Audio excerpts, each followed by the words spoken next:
Hi everyone, Ed here from Shades of Vengeance, and I thought I'd give you a quick demonstration of some social interaction roles in Era Forbidden. So, on this occasion, we're going to have our character, who we created in an earlier video, try to persuade a member of a human settlement to hand over a weapon or an item that might come in handy for the Forbidden's next mission. Now, in this case, I'm going to be rolling Charisma and Persuasion. And based on the stats in the book, the human will have willpower and persuasion of 4 total dice in order to try to defend. Let's roll them first. So the human has actually rolled really quite well, and a 10 gives you a bonus dice. So they've only rolled 3 successes of their 5 potential dice. See how we do with the Forbidden. Oh dear. So the Forbidden has really done quite badly. They have, in fact, failed to gain any successes, and they've also gained 2 1s. In Era D10, if you roll more 1s than successes, then it's a fumble, and that means negative consequences occur.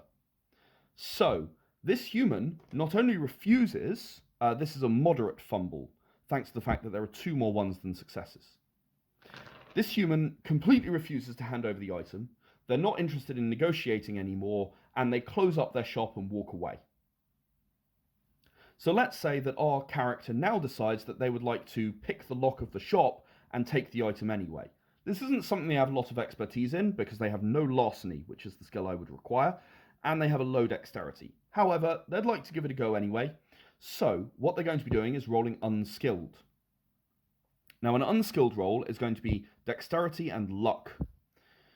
And that sounds fine because that's 6 dice. However, an Unskilled roll always has a threshold of 10, which means it's very hard to actually obtain a success. Let's see how we do. It gets better. I've actually fumbled again with a minor fumble.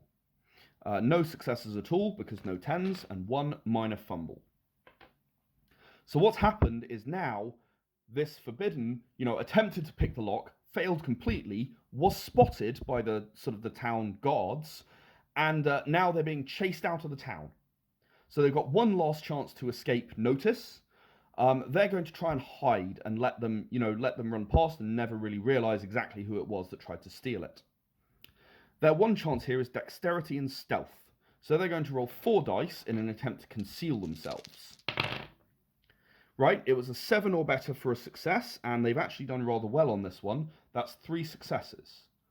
Now, because the humans that are chasing them are slightly more advanced, I'm going to say that they're human fighters, and in fact have 5 dice for intelligence and investigation. That's 2 intelligence and 3 investigation. So, if I get more than 3 successes, then our Forbidden's going to be discovered. Let's see how we do. Oh my goodness. Okay, so I've rolled 2 10s, that means you get to have 2 bonus dice. And that's 3 successes. So this is interesting because this is even. There are 3 successes, and there were 3 successes on the stealth roll. The rule in Era D10 is that Defender wins, and that means that our hero, our Forbidden, is able to hide themselves and not actually be discovered trying to, having picked the lock, having run away, they manage to hide and escape identification by the actual people who live within this settlement. So they don't have to be exiled forever. I'm going to bring this little saga to an end at this point, but I hope that's a nice illustration of how persuasion rolls can work, of how skill rolls can work, and various other bits and pieces about the system. Thank you very much for watching, and please let me know if you have any questions in the comments. I'll be more than happy to answer.